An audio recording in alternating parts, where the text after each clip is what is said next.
On va commencer cet atelier transversal sur l'activité physique adaptée. Donc il y a sûrement d'autres participants qui vont nous rejoindre parce qu'il y a un petit peu du retard dans les autres ateliers. Il y a des personnes qui sont connectées en ligne et qui nous écoutent.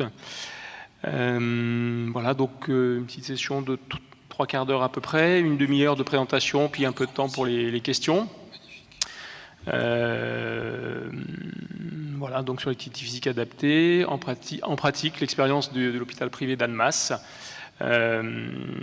qui a développé quelque chose d'assez original. Ils vous expliqueront ça à partir d'exemples de trois exemples de cancers différents, et pas uniquement des cancers du sein. On entend souvent l'activité physique pour les cancers du sein, mais là c'est autre chose, et très, très intéressant et très motivant. Et leur enthousiasme aussi est très motivant. À vous. Donc, bonjour, je suis le docteur Laureline Arès, je suis médecin nutritionniste à l'hôpital privé Pays de Savoie, installée depuis 3 années et anciennement parisienne de formation. Et moi, je suis Nathan Pelletier, ancien ingénieur reconverti en coach sportif, puis en APA. Et j'interviens à Annemasse et on a cofondé l'association ensemble. Alors, quelques chiffres qui peuvent paraître des choses courantes, mais rappelez que on s'intéresse à l'activité physique parce que l'activité physique réduit de 35 à 40% environ le risque de mortalité par cancer et de mortalité toute cause. Et notamment, beaucoup d'études ont été réalisées sur le cancer du côlon, du sein et de la prostate, comme vous le voyez sur ces chiffres, une réduction de mortalité allant de 30 à 40%, avec la mortalité toute cause confondue, parce que il y a également une diminution de la mortalité cardiovasculaire chez les survivants d'un cancer. L'activité physique, elle diminue la prise de poids dans certains cancers, notamment du sein et de la prostate. Elle permet de diminuer la perte de masse musculaire chez les patients traités, chez nos patients dénutris. Elle évite le déconditionnement physique pendant les traitements et la fatigue associée au traitement. Elle permet de réduire les douleurs, notamment des patientes qui sont en cours de traitement d'un cancer du sein. Et elle permet d'améliorer la perte de souplesse qui est inhérente au traitement, à la sédentarité et à l'âge des patients qui avancent au fur et à mesure. Par ailleurs, au-delà du fait de réduire la mortalité toute cause, on sait que l'activité physique améliore la qualité de vie, améliore l'état psychologique des patients, le sommeil, l'état anxio-dépressif, et améliore les relations sociales des patients avec des collaborateurs qui vont parler d'autre chose que de cancer.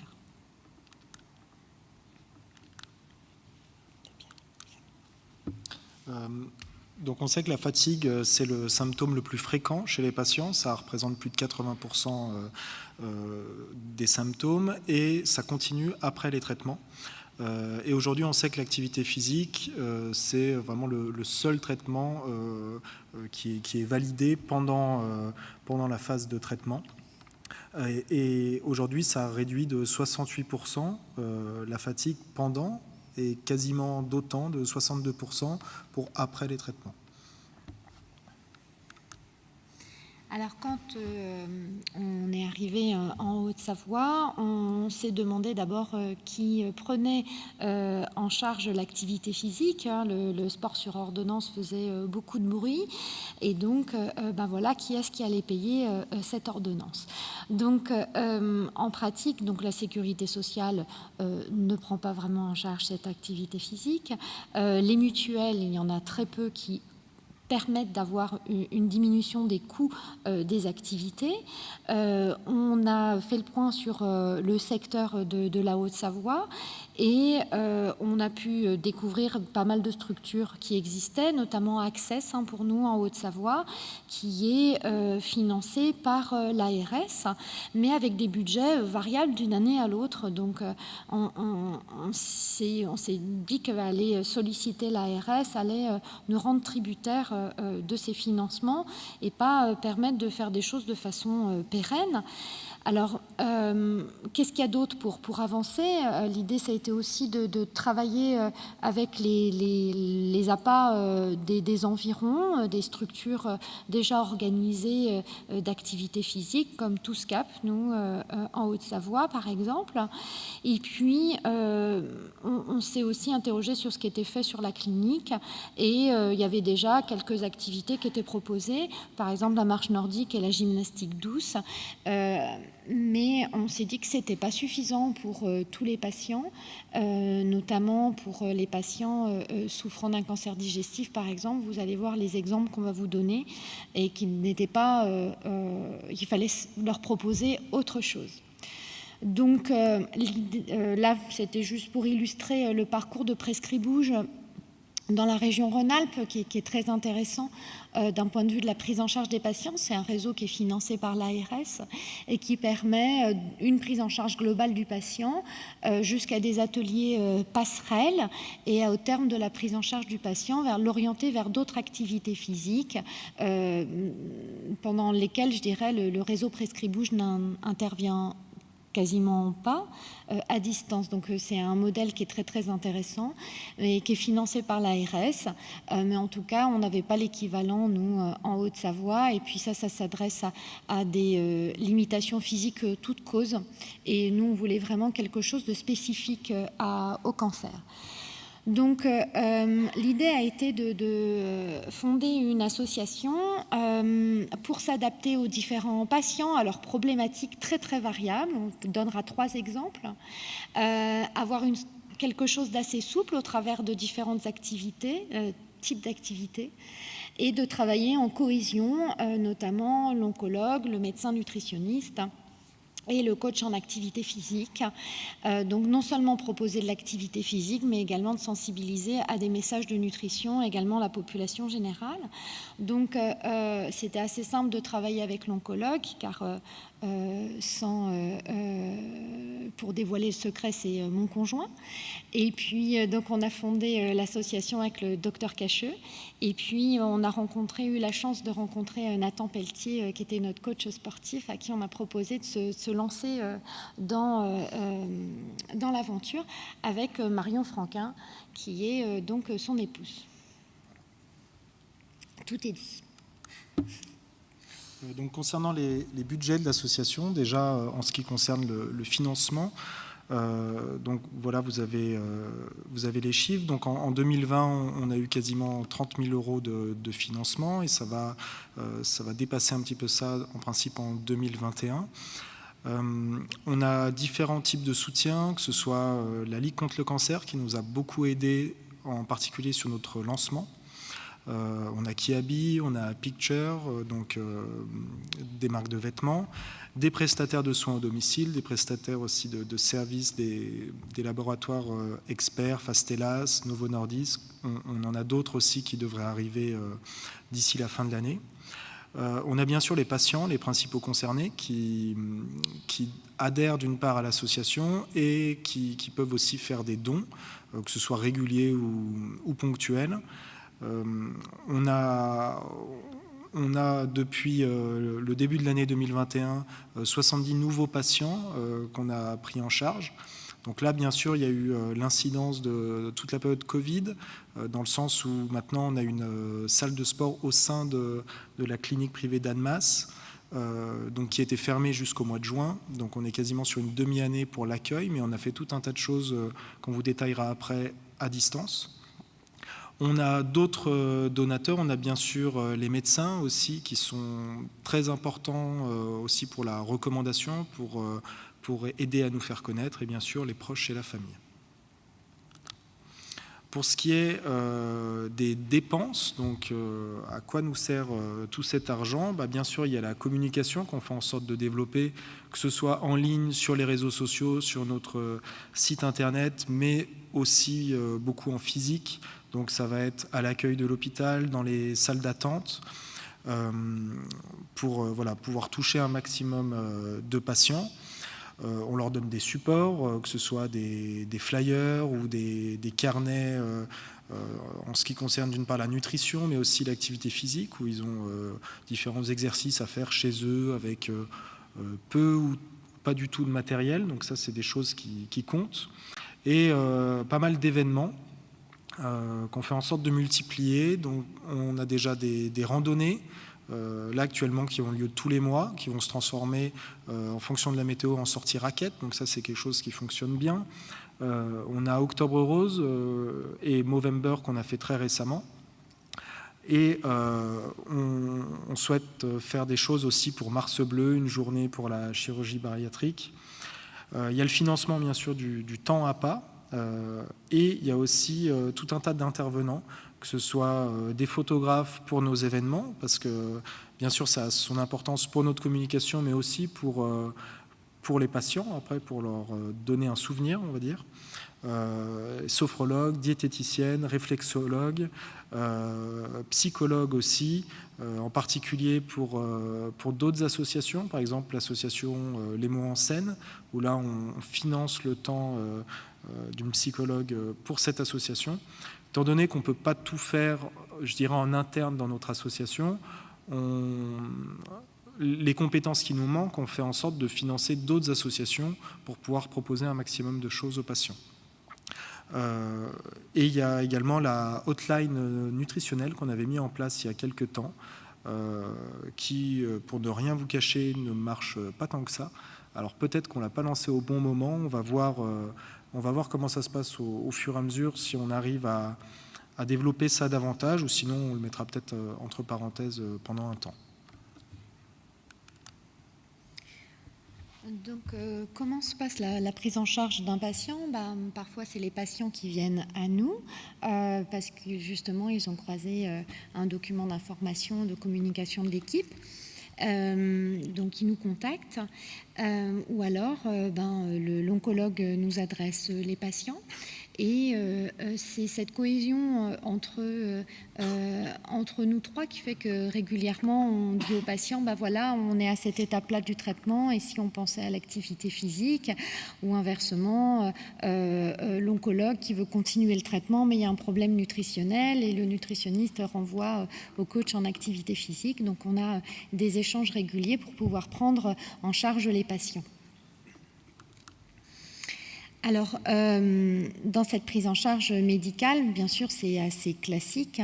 C'est l'interrogatoire qui permet de connaître le mode de vie du patient, son statut marital, s'il vit seul, s'il a un chien aussi, des fois, pour la marche, et ses activités physiques habituelles. Celles aussi qu'il a pratiquées dans la vie pour peut-être l'orienter vers quelque chose qu'il aimerait bien faire. C'est l'évaluation des facteurs de risque cardiovasculaire et le risque coronarien notamment, puisqu'on va le motiver à la reprise de l'activité physique. Pendant cette consultation aussi, j'évalue les problématiques d'ordre rhumatologique et les douleurs qui vont constituer aussi une motivation vers cette activité physique adaptée. Et donc, il va falloir en tenir compte. Et puis, après l'examen clinique, il y a une évaluation des apports nutritionnels et des risques nutritionnels du patient au cours de sa prise en charge. Sera évaluée aussi sa motivation, et sa motivation à être supervisée également. Alors, les limites pour l'instant de l'association, je dirais, de clinique, c'est qu'il y a une problématique de temps, parce que de mon côté, je ne peux pas voir tout le monde, et qu'il n'y a pas suffisamment de temps diététique pour permettre de voir tout le monde et de sensibiliser tout le monde. Donc, on sait qu'on doit avancer sur chacune de ces problématiques-là. Peut-être qu'il y a un biais dans les patients que l'on voit, les patients les plus graves ou les patients les plus motivés. Mais c'est un challenge de pouvoir à terme sensibiliser tout le monde. Et une de nos problématiques aussi, c'est qu'on n'a pas de cardiologue pour nous aider à l'évaluation du risque coronarien. Mais ce n'est pas parce qu'on n'a pas assez de cardiologues qu'on ne va pas motiver nos patients à l'activité physique. Donc, on reste médecin et on essaye de bien faire les choses. Pour ce qui est de la prise en charge vraiment à pas, donc il y a forcément un interrogatoire, un questionnaire d'entrée, déjà pour compléter les retours que j'ai pu avoir de la part des médecins qui me l'ont adressé. C'est toujours important, et également d'avoir les motivations de la personne. parce qu'on a la possibilité aujourd'hui de proposer tout un panel d'activités. Ça va des choses à faire à la maison, donc on a développé beaucoup pendant la période Covid, mais qu'on continue à faire, des visios, des échanges téléphoniques qui fonctionnent plutôt bien avec certains patients. Mais surtout, on a du présentiel dans le sens où on a la possibilité de faire des cours personnalisés. Donc on limite ça à 3 patients par séance, et là les patients ne vont pas du tout faire la même chose. Du coup j'ai vraiment le temps et la possibilité avec les différents appareils de leur faire des choses vraiment individualisées. Et on a également des cours collectifs de marche nordique ou de gym douce. Donc partant de là, on va déjà faire donc, quelques tests basiques, tests de marche, tests de flexion, d'équilibre ou de souplesse. Mais voilà, la motivation et les objectifs sont importants dans le sens où si j'invite une personne à faire tel exercice mais que ça ne lui plaît pas, même si c'est un super exercice, ça ne fonctionnera pas. Donc c'est pour ça qu'aujourd'hui on a toutes ces activités pour vraiment, a priori avec tout ça, les activités de groupe individualisées à la maison, sur place, on a la possibilité de s'adresser à toutes les personnes motivées pour faire une quelconque forme d'activité physique. Alors, prenons l'exemple d'un patient qui souffrait d'un cancer de l'œsophage, qui a heureusement bien toléré son traitement avant la chirurgie et qui a pas eu recours à une alimentation artificielle, donc des compléments nutritionnels oraux ont permis de maintenir son poids pendant la chimiothérapie préopératoire. Et puis on a pu, parce qu'il était en forme, le sensibiliser à être assez actif avant la chirurgie. Quand ce monsieur a été opéré de sa gastrectomie totale, les chirurgiens qui l'ont opéré, c'était pas dans notre centre, n'avaient pas mis de jéjunostomie. Et quand je l'ai appelé pour faire le point, enfin ça n'avait pas été possible. La communication n'était pas bien passée. Quand je l'ai appelé pour savoir comment ça se passait, il avait perdu 12 kilos par absence de compléments nutritionnels. Il avait juste eu de la parentérale pendant 3 jours, je crois. Et donc, j'ai insisté pour qu'il bénéficie d'une jéjunostomie que les chirurgiens de la clinique ont bien voulu faire, ce qui a permis de l'alimenter pendant la chimiothérapie post-opératoire et de terminer le cycle de chimiothérapie post-opératoire puisque son poids s'est progressivement majoré. Par contre, il était resté très très fatigué de cette perte de poids avec vraiment une diminution de la force musculaire et il était justement tellement fatigué mais aussi avec une grosse part anxieuse qu'en fait il était peu sensible à l'activité physique en post-opératoire, même si les prestataires de services proposent au moins 5 séances d'activité physique adaptée. Et en fait, pendant son traitement, il a préféré ne pas les avoir, mais les prestataires ont bien voulu les lui donner après sa chimiothérapie, alors même qu'on n'avait plus besoin de sonde de jéjunostomie. En le suivant, il y a encore quelques mois, il continuait à décrire une fatigue musculaire, même s'il s'était remis à marcher, à faire des activités. Il restait gêné et je l'ai réadressé vers Nathan, qui l'avait déjà pris en charge par le passé. Donc ce monsieur, il fait partie des tout premiers patients qu'on a eu avec l'association. Donc c'est très intéressant parce qu'on a pu avoir et on l'a toujours, un suivi vraiment sur le long terme. Et il est passé par différents états, comme ça a été décrit, donc beaucoup de fatigue, beaucoup d'anxiété, perte de motivation, donc ça allait forcément avec sa perte de poids et ses symptômes, mais il a toujours, quels que soient ses niveaux de fatigue, il a toujours gardé un pied dans l'activité physique, dans le sens où il continuait à faire de la marche, même si c'était très très peu, du bricolage, du jardinage. Il a toujours eu cette habitude-là, et ça c'est vraiment important de garder le contact avec l'activité physique. Il a eu donc l'APA au domicile. Ça aussi, ça l'a aidé à toujours rester connecté, je dirais, à l'activité. Et ensuite, depuis le mois de juin de cette année, donc quand les salles de sport ont eu la possibilité de réouvrir et du coup qu'on a pu également réouvrir la salle au sein de la clinique, là, il est revenu. Je l'ai revu sur place. Et depuis, comme vous pouvez le voir, il y a une progression qui est assez impressionnante. Aujourd'hui, il arrive à pousser 150 kg sur la presse à cuisse. Donc, pour vous donner une idée, il avait démarré à peu près à 70, ce qui est déjà pas mal. Mais je dirais que rien ne l'arrête. Là, il continue de progresser. C'est vraiment un petit peu un cas d'école dans le sens où tout fonctionne avec lui sur l'activité physique. À chaque fois, il progresse. Donc là, on est vraiment sur une belle pente. Et pour le coup, lui n'est intéressé que par ce type de suivi. C'est-à-dire qu'il n'a pas du tout accroché aux échanges en visio, au téléphone qu'on a pu faire, que ce soit pour le Covid ou pour d'autres raisons. Mais ni les activités de groupe, la marche, la gym douce, ce n'est pas quelque chose qui l'intéresse. Mais vraiment, ce suivi individualisé, c'est vraiment très important et très efficace pour lui. Un autre cas, Monsieur V, c'est un patient qui souffre d'un cancer de prostate et qui est sous hormonothérapie. Donc la déprivation androgénique est à l'origine d'une moindre capacité musculaire, une moindre formation musculaire et aussi d'un risque d'ostéoporose. Donc on a mis en place un parcours de soins. Donc j'essaye, dans les mesures du possible, de rencontrer tous ces patients sous hormonothérapie.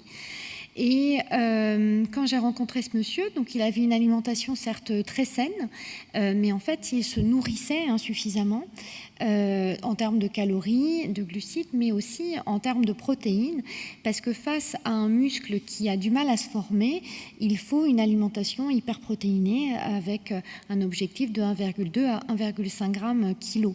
Donc on a repris progressivement son alimentation avec son épouse qui était partenaire. On a mis davantage de protéines, de la poudre de protéines dans les boissons, mais également dans la soupe, et aussi on a enrichi en produits laitiers, sachant que pour un patient à risque d'ostéoporose, il en mangeait insuffisamment. Donc en fait, en suivant les recommandations en termes de protéines et de produits laitiers, finalement, il a retrouvé progressivement davantage d'énergie, puisque la raison pour laquelle l'oncologue me l'adressait, c'était notamment la fatigue liée à la déprivation androgénique. Donc voilà, après bien sûr, ces patients-là, je les suis sur le plan également cardiovasculaire, avec différents marqueurs biologiques et cliniques, parce qu'ils sont plus à risque de prise de masse grasse et de complications cardiovasculaires de l'hormonothérapie. Et concernant l'activité physique, bien sûr, je l'ai adressé à Nathan pour faire le point. Donc Monsieur V, comparé à Monsieur J qu'on a vu juste avant, leur point commun, c'est qu'ils ont toujours continué à faire un peu d'activité, donc là en l'occurrence la marche. Monsieur V, lui, il était surtout dérangé par les bouffées de chaleur qui vraiment l'incommodait au point de ne pas pouvoir faire de l'activité physique. Mais la grosse différence entre les deux, c'est les types d'activités qui les intéressaient, qui continuent de les intéresser aussi d'ailleurs. C'est là pour le coup, lui est intéressé que par les activités de groupe, parce qu'il a la possibilité de faire des activités individuelles chez lui. Il a une sorte de salle de sport à la maison et il arrive à se motiver tout seul et il fait tout un tas de choses intéressantes avec son matériel et c'est très bien. Et là, pour le coup, j'ai un échange à distance avec lui qui fonctionne à merveille, je dirais. Là, c'est vraiment aussi un peu le test qu'on avait fait au départ du Covid pour échanger avec lui. Et lui, c'est vraiment un échange que je peux avoir avec des sportifs de haut niveau, dans le sens où je lui envoie des exercices à faire, il les fait chez lui, il me fait un retour en fonction de ses sensations, de la fatigue qu'il a pu ressentir, et à partir de là, on évolue et on construit la suite des séances sur les semaines à venir. Mais pour ce qui est des activités qu'il vient faire sur place, je dirais, ou en tout cas dans différents lieux. Il aime les activités de groupe. Il se rend à quasiment l'intégralité de nos séances de marche, donc les randonnées qu'on peut faire tous les mois.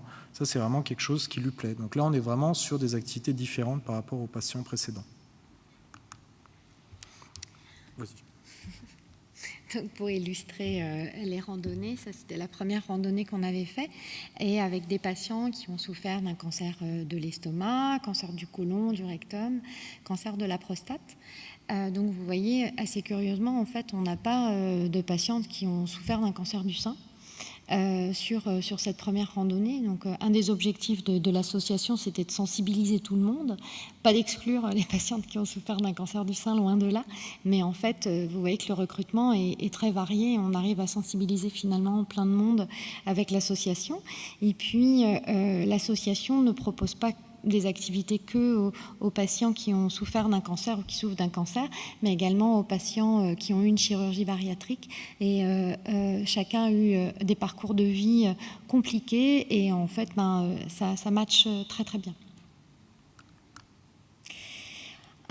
Notre dernier cas, c'est une de nos consoeurs en fait qui a eu un cancer du sein, et par amitié, on a couru ensemble pendant tout son traitement. C'était une jeune femme très sportive avec des bonnes connaissances nutritionnelles et qui était sensible à nos thématiques. Et puis à la fin de son traitement, elle parlait de la problématique de projets après la maladie, cette année post-traitement compliquée. Et en fait, juste à ce moment-là, nous, on a décidé de concourir à un appel d'offres de Scarpa, qui fait des vêtements outdoor. Et l'idée était qu'on propose un projet, que ce soit 4 personnes, avec des valeurs à défendre, qui se lancent dans une aventure trail, de type trail.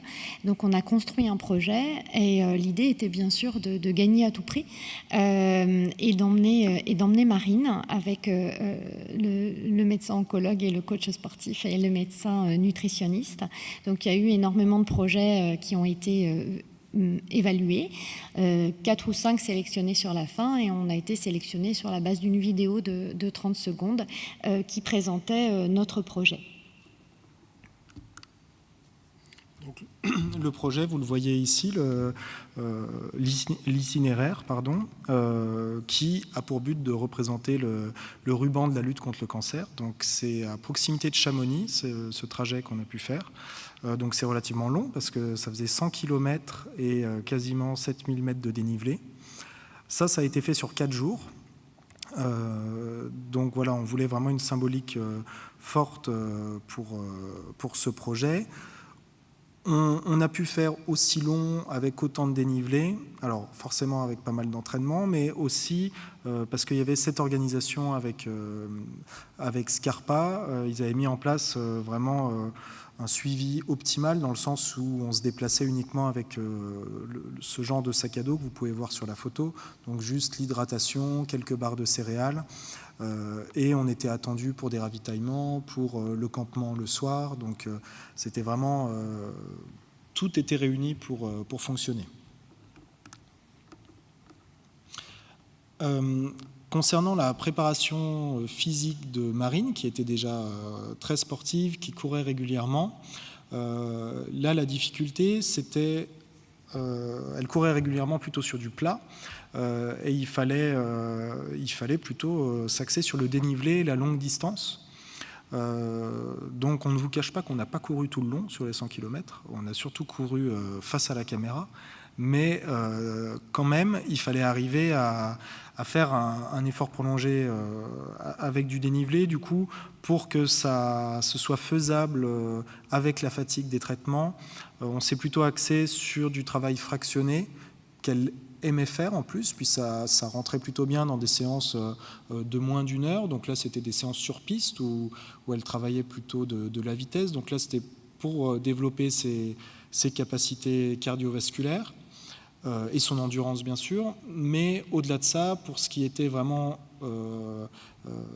les longues distances et le dénivelé pour travailler les quadriceps, les fessiers, je l'invitais plutôt à faire de la marche là, le week-end, à faire des sorties de plusieurs heures, et ça passait au niveau de la fatigue.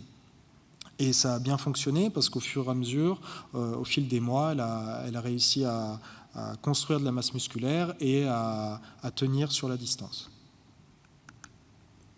Donc là, on voit quelques photos de cette aventure. Sur le cliché de droite, vous voyez je ne sais pas si vous voyez en bas, il y a c'est tiré c'est une impression d'écran d'un ordinateur sur le montage, parce qu'il va y avoir une vidéo, un film qui va sortir au printemps pour retracer cette aventure et l'aventure de Marine. Donc on a hâte de voir ça. Ça va être présenté en festival de montagne. Donc vraiment, il y avait un enjeu et puis une portée intéressante et qui vraiment a passionné également les patients. On avait beaucoup de demandes quand on les voyait à l'hôpital ou bien par mail. Ça a vraiment plu aux patients qu'on peut voir. Une partie d'entre eux, d'ailleurs, sont venus nous accompagner sur une petite partie du parcours, ou nous attendre, d'ailleurs. Donc avec Nathan, on s'est fait un petit brainstorming des barrières à l'activité physique qu'on rencontre, mais chacun en connaît et a sa propre expérience, donc ce n'est qu'un début. Mais qu'est-ce qui peut poser problème quand on parle d'activité physique aux patients et quand ils souffrent d'un cancer? Il y a déjà le temps pour faire l'activité physique parce qu'ils ont un agenda de ministre entre les consultations chez l'oncologue, les bilans biologiques, la chimiothérapie, les effets secondaires de la chimiothérapie, la radiothérapie, sans compter les troubles digestifs, par exemple, qu'ils peuvent avoir pendant leur traitement. Donc proposer une randonnée à quelqu'un qui va avoir 10 selles par jour, ça va pas, hein. Donc faut prendre tout ça en compte, d'où l'intérêt de cette interaction entre nous trois, hein, pour que cette activité physique soit possible. Bien évidemment, vous connaissez les effets secondaires de la chimiothérapie en termes de goût, d'envie de manger, les nausées, qui font que il peut être compliqué de se nourrir pour pratiquer une activité. Mais justement, voilà, on est là pour proposer des solutions et assez rapidement, quand même, maintenant c'est la politique, je dirais, de l'équipe, proposer une alimentation artificielle à ces patients pour justement garder une bonne qualité de vie et tenir debout et avec une bonne force. Donc il y a la fatigue, bien évidemment, et puis il y a tout ce qui est mode de vie, l'isolement des personnes et leur pratique passée de l'activité physique. Il y a également, bien sûr, l'âge, qui est un facteur prépondérant, et les douleurs articulaires ou les douleurs tendineuses qui peuvent être liées au traitement. On a aussi les picotements dans les doigts, dans les pieds. C'est vraiment une barrière importante, ça, surtout que la marche, c'est souvent la porte d'entrée dans l'activité physique. Et parfois, et souvent d'ailleurs, on utilise uniquement la marche avec la plupart des patients. Donc quand c'est trop handicapant avec ces sensations, c'est vraiment gênant. Donc ça, c'est vraiment un frein. Ensuite, on a bien sûr l'humeur qui est très changeante, qui va forcément avec la fatigue. On a des contraintes qui peuvent être de l'ordre vraiment du pratique pour l'éloignement, parce on touche des patients qui sont plus ou moins éloignés de la clinique d'Annemasse. Donc disons qu'ils sont prêts à se déplacer pour les rendez-vous médicaux. Après les rendez-vous pour une séance d'activité physique, c'est toujours plus compliqué. Donc on fait en sorte de coupler ça avec d'autres rendez-vous. Ça a son importance aussi. Bien sûr, il y a les barrières qui sont propres à chacun. En fait, c'est de la population générale. On a noté le choix dans le sens où on n'a pas toujours le déclic, les patients n'ont pas toujours le déclic de se mettre à l'activité physique, de mieux manger, en tout cas de changer leurs habitudes de vie suite à la maladie ou pendant la maladie. Ça ne fonctionne pas toujours. Donc ça, il faut bien sûr être prêt à se confronter à ça et du coup de proposer un maximum d'activités différentes pour pallier à ce problème. Les coûts, bien sûr, donc ne serait-ce que le coût des déplacements. La culture sportive, parce que c'est toujours très difficile. Quelqu'un qui ne faisait pas d'activité physique, il y a quand même relativement peu de chances, en tout cas beaucoup de difficultés, que cette personne s'y mette vraiment pendant ces traitements, où là la fatigue va être bien plus importante, où il y a tout un tas de contraintes en plus, donc forcément c'est compliqué. Et il y a parfois aussi l'échange avec les professionnels, dans le sens où pour ma part, je m'adresse régulièrement à des personnes qui ont 30, 40 ans de plus que moi. Et ça peut être compliqué d'avoir ce discours-là, de leur dire de faire de l'activité physique pendant les traitements, alors que voilà, il y a déjà l'âge qui joue beaucoup. Donc moi, d'un point de vue perso, j'ai été malade il y a à peu près 4 ans. Donc je suis souvent obligé d'utiliser ce levier qui marche plutôt bien, même si je ne suis pas toujours enchanté de l'utiliser. Mais il est vraiment important, pour ma part, ce retour d'expérience, de dire je suis passé par là. Alors on n'a pas forcément les mêmes pathologies, les mêmes symptômes, mais en tout cas, c'est vraiment un levier important. Mais qui me dérange d'une certaine manière, parce que j'invite pas tous les APA à connaître la maladie pour pouvoir exercer leur métier. Mais ça reste un frein quand même compliqué, ce vécu. Donc, quelques petites conclusions avant, j'espère, d'échanger avec vous. Donc, concernant l'association, on a bien conscience des limites, des choses qui se mettent en place de façon progressive, mais chaque étape, chaque chose instaurée, ce sont des petits succès. On aimerait que tout patient qui soit pris en charge pour un cancer puisse bénéficier d'une activité physique et bien sûr accroche avec le projet, bien évidemment. Donc, on espère, nous, s'améliorer sur notre communication pour toucher davantage de personnes, mais aussi, on espère que les financements viendront également un peu en effet boule de neige pour nous permettre d'avoir plus de moyens pour les prendre en charge, bien sûr. On espère prendre plus de temps pour travailler avec les structures environnantes de la clinique dans laquelle nous travaillons, puisque l'idée n'est pas que de soigner des patients de la clinique, loin de là. On a parfois des patients qui nous sollicitent d'autres hôpitaux ou d'autres villes, même des fois pour échanger. Donc voilà, on pense aussi à créer des grands projets pour stimuler les patients, pour faire rêver les patients et nous garder une motivation tout à fait constante, parce qu'on a besoin également de ces projets très ambitieux. Concernant les patients, on va bien sûr continuer à prendre en compte chacune des barrières à l'activité physique et de continuer à être moteur dans nos intentions. Et puis, vous voyez là une image de Movember, ça marche plutôt pas mal parce qu'on avait une douzaine de patients qui ont fait un cours de karaté et pour leur plus grande satisfaction et la nôtre. Donc, c'est toujours savoir proposer des nouvelles choses avec beaucoup d'enthousiasme et avec des espoirs adaptés.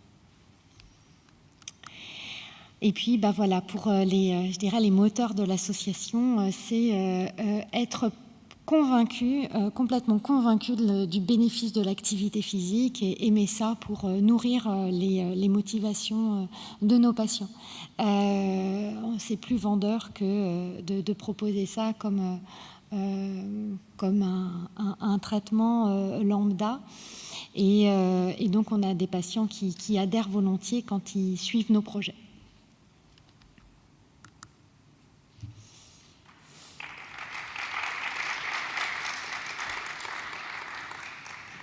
Merci beaucoup pour cette belle présentation. On est dans les temps, comme il faut.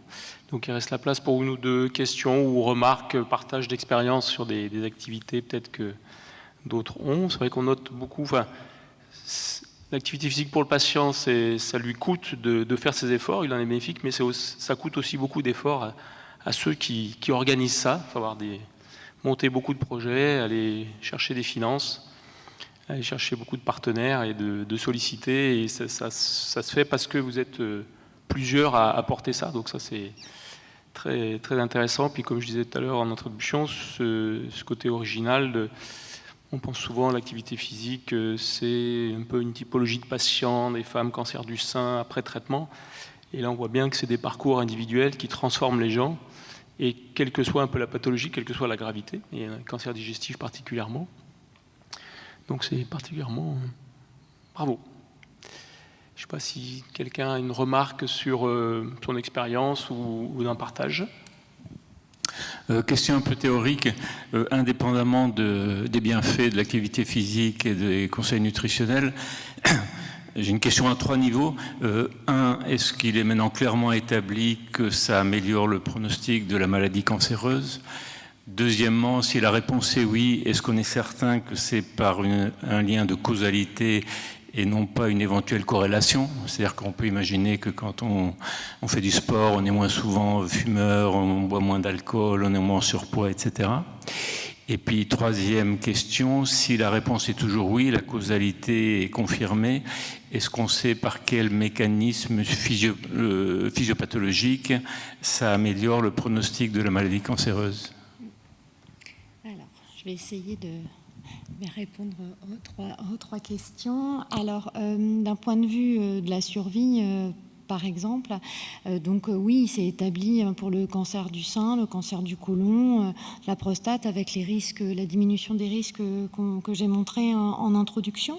Donc ça, c'est identifié. Et puis aujourd'hui, les études épidémiologiques, elles ajustent sur les risques associés, bien sûr, le tabagisme et tous les facteurs confondants qui vont pour vraiment lier l'activité physique à ce bénéfice en termes de mortalité.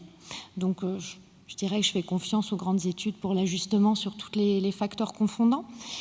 Donc oui, alors pour certains cancers, l'effet sur la survie est moins net, mais c'est en termes de qualité de vie que l'on voit un effet.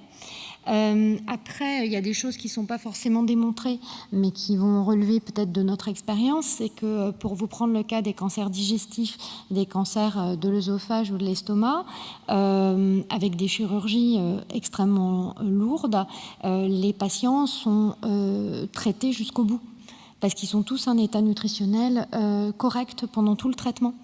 Parce qu'on est, entre guillemets, invasif, c'est qu'on ne tolère pas un état de dénutrition chez ces patients, donc on met en place les supports nutritionnels qu'il faut, et donc ils terminent leur traitement. Donc voilà, donc je dirais, ça c'est pas encore démontré, je dirais au long terme, le bénéfice, quoi. Il n'y a pas encore d'études pour le dire. Et est-ce que j'ai répondu à vos questions? Mais oui, alors par exemple, concernant l'état nutritionnel, il y a une étude très récente dans une grande revue d'oncologie qui a montré qu'une intervention précoce chez des patients souffrant de cancer, avec dans cette cohorte beaucoup de patients qui souffraient de cancer du poumon et de cancer digestif, une intervention nutritionnelle précoce modifiait complètement le pronostic à très court terme mais à moyen terme.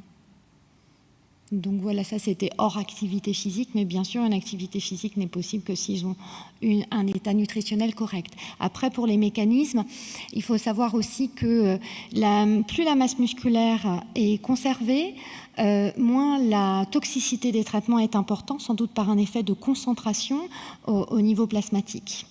Donc ça a été montré notamment par l'équipe de Cochin, avec le professeur Goldwasser, qui s'intéresse particulièrement à l'état nutritionnel des patients souffrant de cancer. Donc, clairement, plus on est dénutri et plus on est, en fait, je dirais plutôt sarcopénique, moins on tolère les traitements et plus on décède jeune.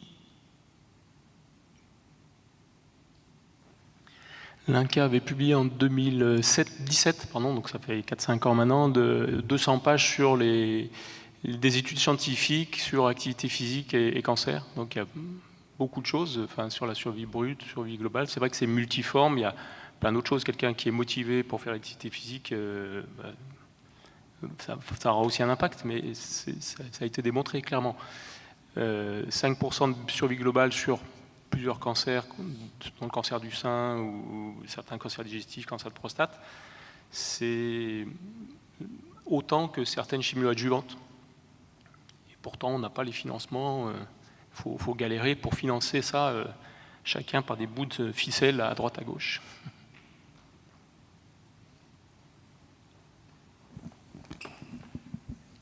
Merci. Juste pour rebondir sur les échanges questions-réponses, tout ça c'est des études. Nous on est dans un petit centre et on individualise.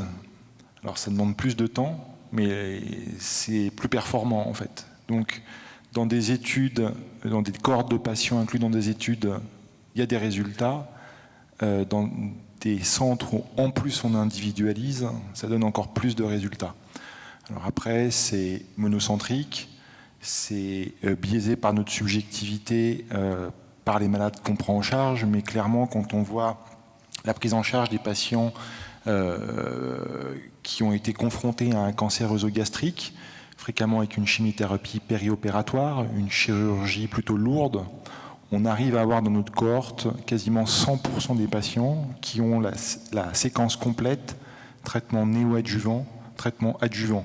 Quand on regarde les études, c'est un patient sur deux qui aura la stratégie complète adjuvante.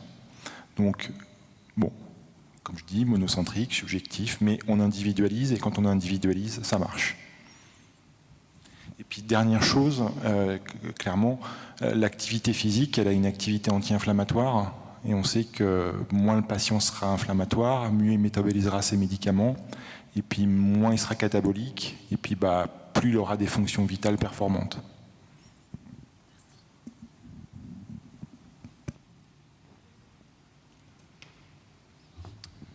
Dernière petite question. C'était juste pour savoir quel type d'autres activités vous proposez. Vous avez parlé de la marche, un peu de randonnée, il y a karaté, il y a d'autres choses ? Oui, donc la gym douce aussi qu'on propose à la clinique.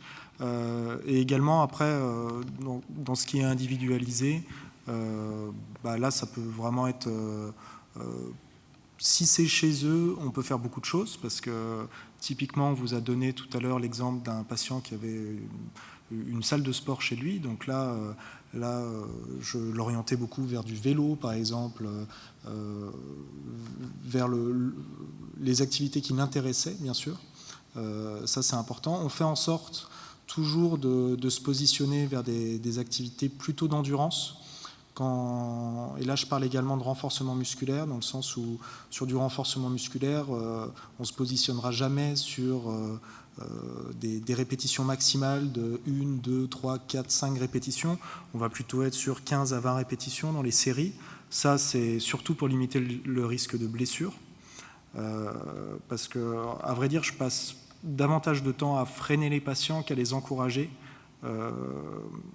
Je les encourage. L'exemple de la personne là, qui pousse 150 kg, lui, ça fonctionne très bien. Je le connais bien, je sais qu'il se connaît bien et on peut avancer. Dans la plupart des cas, ils veulent bien faire, ils veulent en faire beaucoup. Et l'ennemi, c'est vraiment la blessure. Alors, sans parler de blessures forcément tendineuses, des entorses, quoi que ce soit, mais ça peut être aussi une forme de surentraînement, mine de rien, comme chez des grands sportifs, mais là, qui va arriver très très vite, donc il faut faire attention à ça. Donc j'essaye plutôt de les inciter à faire des activités très régulières, qui leur plaisent, plutôt que de temps en temps faire 1 heure d'affilée, donc ça c'est important. Je ne sais pas si ça répond vraiment à la question. L'idée, c'est d'individualiser en tenant compte de ce que veut le patient, ce que peut le patient, s'il veut du collectif, de l'individuel. Il y a la salle de sport maintenant sur la clinique, mais il y a des patients qui vont avoir juste besoin d'un programme et préférer aller à la salle de sport à côté de chez eux. Puis il y a des patients qui vont croiser Nathan sur leur parcours et quand on les interroge en consultation, ils disent « mais tous les jours, je fais le programme que Nathan m'a conseillé ». Donc voilà, on s'adapte et puis on essaie toujours de rebondir pour savoir ce qui n'a pas marché et puis continuer. Il y a des patients qui ont juste besoin qu'on regarde ce qu'ils font en fait. Il y avait une dernière question. Oui. Je voulais vous demander comment est-ce que vous financez votre association? Alors, Vous l'avez peut-être dit au début, mais je n'étais pas là. Initialement, oui, effectivement. Ben, en fait, le financement vient de... on va reprendre. Alors, beaucoup de donations de la part des patients, bien sûr. Alors, initialement, il y a la Ligue contre le cancer qui nous avait donné un financement, ce qui a permis de nous lancer. Créer le site internet, faire des supports de communication, etc. De commencer à financer quelques activités. Et puis, alors non, c'est après en fait. Ouais. Hop. Voilà. Il y a les prestataires de soins au domicile qui sont partenaires aussi, qui offrent eux de l'activité physique au domicile déjà, indépendamment de l'association. Mais également qui font une donation annuelle. Il y a des laboratoires pharmaceutiques qui font des donations. Il y a des médecins de la clinique. Et puis les patients, les proches, leurs familles. Voilà. Il y a essentiellement. Parce que nous, en fait, je m'occupe d'une association sur Grenoble et on demande une contribution aux patients. Mais c'est vrai que c'est des sessions qui sont sur 1 heure ou 2 heures et que c'est peut-être différent de la sortie ou de la...